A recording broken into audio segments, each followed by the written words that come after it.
ओम शांति। 28 अगस्त 2024 प्रातः मुरली। ओम शांति। बाप दादा मधुबन। मीठे बच्चे, तुम जितना बाप को याद करेंगे उतना आत्मा में लाइट आएगी। ज्ञानवान आत्मा चमकीली बनी जाती है। प्रश्न, माया किन बच्चों को ज़रा भी तंग नहीं कर सकती? उत्तर, जो पक्के योगी है, जिन्होंने योग बल से अपनी सर्व कर्मेंद्रियों को शीतल बनाया है, जो योग में ही रहने की मेहनत करते हैं, उन्हें माया ज़रा भी तंग नहीं कर सकती। जब तुम पक्के योगी बन जाएंगे तब लायक बनेंगे। लायक बनने के लिए प्यूरिटी फर्स्ट है। ओम शांति। मीठे मीठे बच्चों को बाप बैठ समझाते हैं, अज्ञान के कारण तुम्हारी आत्मा डल हो गई है। हीरे में चमक होती है ना, पत्थर में चमक नहीं होती। इसलिए कहा जाता है पत्थर मिसल डल हो गई है। फिर जागती है तो कहा जाता है यह जैसे पारसमणि है। अब अज्ञान के कारण आत्मा की ज्योति डीम हो गई है, काली नहीं होती है। नाम यह रखा हुआ है, आत्मा सबकी एक जैसी होती है। शरीरों की बनावट अनेक प्रकार की होती है, आत्मा तो एक ही है। अब तुम समझते हो हम आत्मा है, बाप के बच्चे हैं। यह सारा ज्ञान था, वह फिर धीरे धीरे निकल गया है। निकलता निकलता आखिर कुछ नहीं रहता तो कहेंगे अज्ञान। तुम भी अज्ञानी थे, अब ज्ञान के सागर से ज्ञानी बनते जाते हो। आत्मा तो बहुत सूक्ष्म है, इन आँखों से देखने में नहीं आती। बाप आकर समझाते हैं, बच्चों को नॉलेजफुल बनाते हैं, तब सुजाग होते हो। घर घर में सोजरा हो जाता है। अभी घर घर में अंधियारा है, अर्थात आत्मा डिम हो गई है। अब बाप कहते हैं मुझे याद करो तो लाइट आ जाएगी, फिर तुम ज्ञानवान बन जाएंगे। बाप किसी की ग्लानि नहीं करते हैं, यह तो ड्रामा का राज समझाते हैं। बच्चों को कहा है ना, यह तो सब मूढ़मती हो गए हैं। कौन कहते हैं बाप, बच्चे तुम्हारी कितनी सुंदर बुद्धि बनी थी श्रीमत पर। अभी तुम फील करते हो ना, तुम्हें ज्ञान मिला है। ज्ञान को पढ़ाई कहा जाता है। बाप की पढ़ाई से हमारी ज्योति जग गई है। इन्हीं को ही सच्ची सच्ची दिवाली कहा जाता है। छोटेपन में मिट्टी के दीपक में तेल डाल ज्योति जगाते थे, वह तो रस्म चलती रहती है, उनसे कोई दीपावली नहीं होती। यह तो आत्मा जो अंदर है वह डीम हो गई है, उनकी ज्योति आकर बाप जगाते हैं। बच्चों को आकर नॉलेज देते हैं, पढ़ाते हैं। स्कूल में टीचर पढ़ाते हैं, वह है हद की नॉलेज, यह है बेहद की नॉलेज। कोई साधु संत भी पढ़ाते हैं क्या? रचयिता और रचना के आदि मध्य अंत की नॉलेज कब सुनी? कभी कोई ने आकर पढ़ाई? जाकर देखो कहाँ यह नॉलेज पढ़ाते हैं। सिर्फ एक बाप ही पढ़ाते हैं, तो उनके पास पढ़ना चाहिए। बाप अनायास ही आ जाते हैं, ढिंढोरा थोड़ी ही पीटते हैं कि मैं आ रहा हूँ। अनायास ही आकर प्रवेश करते हैं। वह आवाज़ तो कर ही नहीं सकते जब तक उनको ऑर्गन्स न मिले। आत्मा भी ऑर्गन्स बगैर आवाज़ नहीं कर सकती। शरीर में जब आई है तब आवाज़ करती है। तुम समझाओ तो कोई मानेंगे नहीं। बच्चों को जब यह नॉलेज दी जाती है तब समझते हैं यह नॉलेज एक बाप के सिवाय कोई दे न सके। विनाश का साक्षात्कार भी कोई चाहते थोड़ी है, यह बाप ही आकर कराते हैं। ड्रामा अनुसार पुरानी दुनिया अब खत्म होनी है, नई दुनिया स्थापन हो रही है। जिनको बाप से नॉलेज लेनी है वह आते रहते हैं। कितनों को ज्ञान दिया होगा, अनगिनत गांव-गांव से कितने ढेर आते हैं। यह आत्माओं और परमात्मा का मेला एक ही बार लगता है, संगम युग पर ही आते हैं। बाप आकर नई दुनिया स्थापन करते हैं। जिनकी ज्योति जगाते हैं वह फिर जाकर औरों की ज्योति जगाते हैं। अभी तुम सबको वापिस जाना है। इसमें बुद्धि से काम लेना होता है।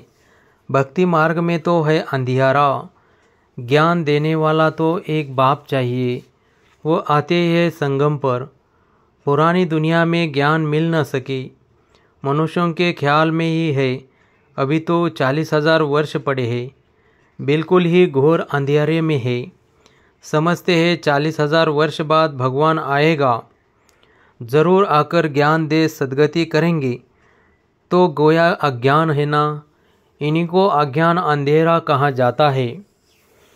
अज्ञान वालों को ज्ञान चाहिए, भक्ति को ज्ञान नहीं कहा जाता है।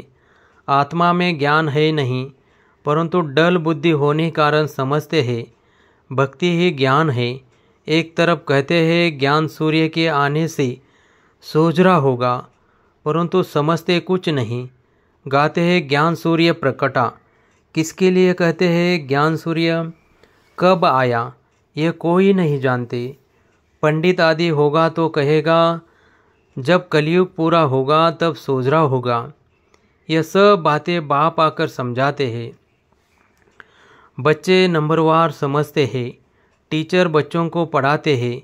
एक रस तो बच्चे नहीं पढ़ेंगे। पढ़ाई में एक रस मार्क्स कभी होती नहीं। तुम जानते हो कि बेहद का बाप आया हुआ है। अब पुरानी दुनिया का विनाश भी सामने खड़ा है। अभी ही बाप से ज्ञान लेना है और योग भी सीखना है। या से ही विकर्म विनाश होंगे। बाप कहते हैं इस संगम पर ही आकर इस शरीर का लोन लेता हूँ, अर्थात प्रकृति का आधार लेता हूँ। गीता में भी यह अक्षर है और कोई शास्त्र का नाम बाबा नहीं लेते हैं। एक ही गीता है, यह है ही राजों की पढ़ाई। नाम रख दिया है गीता।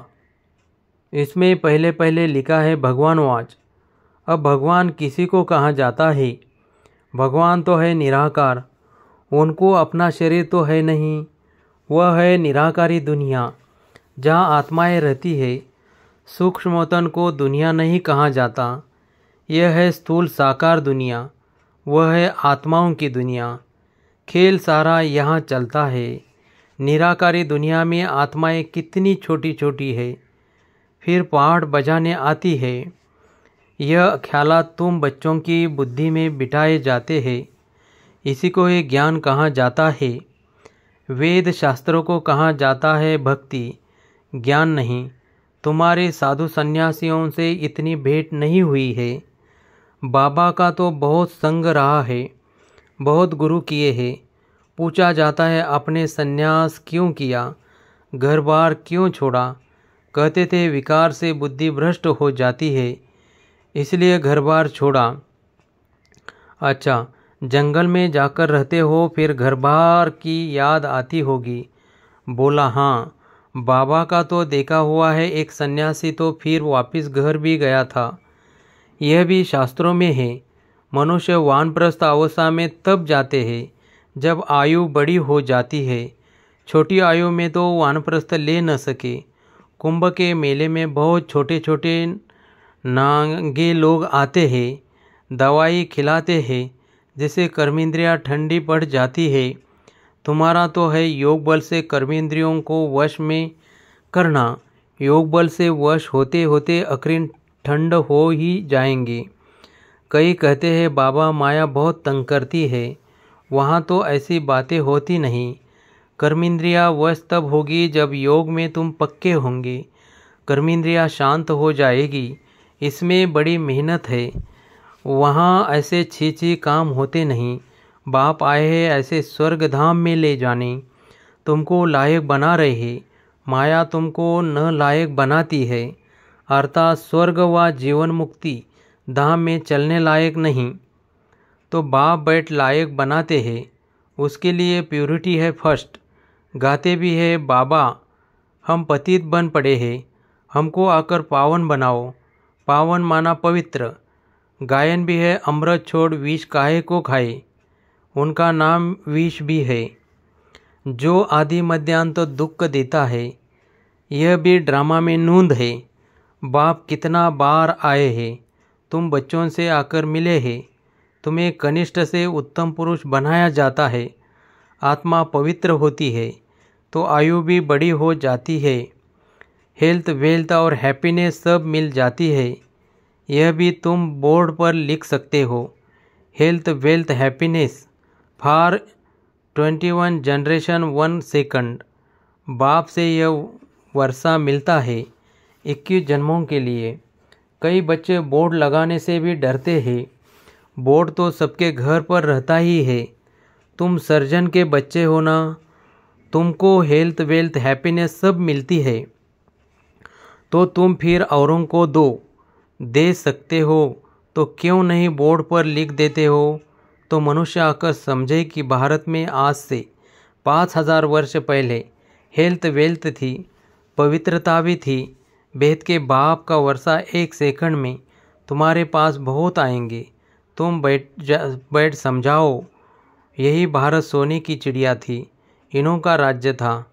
फिर यहाँ कहाँ गए? 84 जन्म पहले यह लेंगे। यह नंबर 1 है ना, यही फिर लास्ट में आते हैं। बाप कहते हैं अब तुम्हारा 84 का चक्र पूरा हुआ, फिर शुरू होना है। बेहद का बाप ही आकर यह पद प्राप्त कराते हैं। सिर्फ कहते हैं तुम मुझे याद करो तो पावन बन जाएंगे। 84 जन्मों को जानकर बाप से वर्षा लेना है, परंतु पढ़ाई तो चाहिए ना।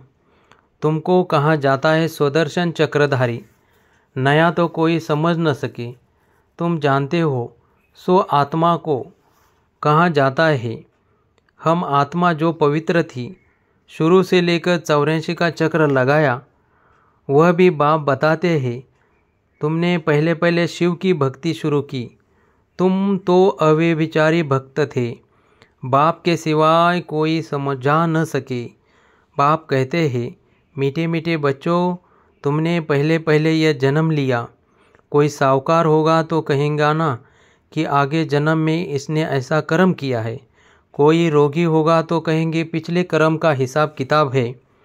अच्छा, इन लक्ष्मी नारायण ने कौन से कर्म किए, यह बाप बैठ समझाते हैं। इनके 84 जन्म पूरे हुए, फर्स्ट क्लास नंबर में आना है। भगवान संगम युग पर ही आकर राजयोग सिखलाते हैं। अभी तुम समझ रहे हो कि बाबा हमें राजयोग सिखला रहे हैं, फिर भी तुम भूल जाएंगे। कर्म, अकर्म और विकर्म की गुह्य गति भी बाप ने समझाया है। रावण राज्य में तुम्हारे कर्म विकर्म हो जाते हैं, वहाँ कर्म अकर्म होते हैं। वहाँ रावण राज्य ही नहीं, विकार होता नहीं, वहाँ है ही योग बल। जबकि योग बल से हम विश्व के मालिक बनते हैं तो ज़रूर पवित्र दुनिया भी चाहिए। पुरानी दुनिया को अपवित्र, नई दुनिया को पवित्र दुनिया कहाँ जाता है। वह है वॉइसलेस वर्ल्ड, यह है विवश वर्ल्ड। बाप ही आकर वेश्यालय को शिवालय बनाते हैं। सतयुग है शिवालय। शिव बाबा आकर तुमको सतयुग के लिए लायक बना रहे हैं। लक्ष्मी नारायण के मंदिर में जाकर तुम पूछ सकते हो, आपको मालूम है इन्होंने यह पद कैसे पाया, विश्व के मालिक कैसे बने। बाप कहते हैं तुम नहीं जानते हो, हम जानते हैं। तुम बाप के बच्चे ही कह सकते हो कि हम आपको बता सकते हैं इन्होंने यह पद कैसे पाया। इन्होंने ही पूरे 84 जन्म लिए। फिर पुरुषोत्तम संगम युग पर आकर बाप ने राजयोग सिखलाया और राजा ही दी है। उसके पहले नंबर 1 पतित थे, फिर नंबर 1 पावन बने। सारी राजधानी है ना, तुम्हारे चित्रों में सब क्लियर है। इन्हों को राजयोग किसने सिखलाया। ऊंचते ऊंच है ही परमात्मा, देवताएं तो सिखला न सके, भगवान ही सिखलाते हैं। जिसको नॉलेजफुल कहा जाता है, बाप टीचर सदगुरु भी कहा जाता है। यह सब बातें वही समझ सकते हैं जिसने शुरू से शिव की भक्ति की। मंदिर बनाने वाले से तुम पूछो, आपने यह मंदिर बनाया है, इन्होंने यह पद कैसे पाया, इन्हों का राज्य कब था, फिर यह कहाँ गए, अब यह कहाँ है। तुम 84 की कहानी बताओ तो बहुत खुश हो जाएंगे। चित्र पॉकेट में पड़ा हो, तुम किसी को भी समझा सकते हो। शुरू से जिसने शिव की भक्ति की होगी वो सुनते रहेंगे, खुश होते रहेंगे। तुम समझ जाएंगे ये हमारे कुल का है। दिन प्रतिदिन बाबा बहुत सहज युक्तियाँ बतलाते हैं। तुमको अब समझ मिली है, परमपिता परमात्मा ही स्वर्ग का सद्गति दाता है। 21 जन्मों के लिए सतयोगी भाषाएं मिल जाती है। 21 जन्मों का वर्षा इस पढ़ाई से ही मिलता है। टॉपिक भी बहुत है।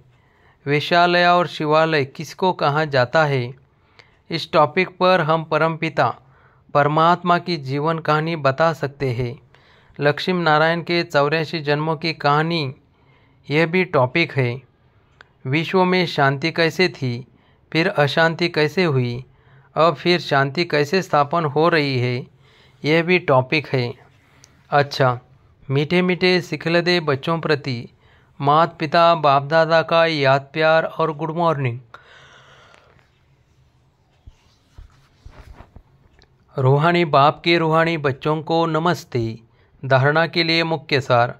फर्स्ट, अब उत्तम पुरुष बनने के लिए याद के बल से आत्मा को पवित्र बनाना है। कर्म इंद्रियों से कोई भी विकर्म नहीं करना है। 2, ज्ञानवान बन आत्माओं को सुझाव करने की सेवा करनी है। आत्मा रूपी ज्योति में ज्ञान योग का घृत डालना है। श्रीमत पर बुद्धि को स्वच्छ बनाना है। वरदान, पॉइंट स्वरूप में स्थित हो, मन बुद्धि को निगेटिव के प्रभाव से सेफ रखने वाले विशेष आत्मा भव। जैसे कोई सीज़न होती है तो सीज़न से बचने के लिए उसी प्रमाण अटेंशन रखा जाता है। बारिश आएगी तो छाते, रेनकोट आदि का अटेंशन रखेंगे। सर्दी आएगी तो गर्म कपड़े रखेंगे। ऐसे वर्तमान समय मन बुद्धि में निगेटिव भाव और भावना पैदा करने का विशेष कार्य माया कर रही है। इसलिए विशेष सेफ्टी के साधन अपनाओ। इसी का सह साधन है एक पॉइंट स्वरूप में स्थित होना। आश्चर्य और क्वेश्चन मार्क के बजाय बिंदु लगाना, अर्थात विशेष आत्मा बनना। स्लोगन, आज्ञाकारी वह है जो हर संकल्प बोल और कर्म में जी हजूर करता है। ओम शांति।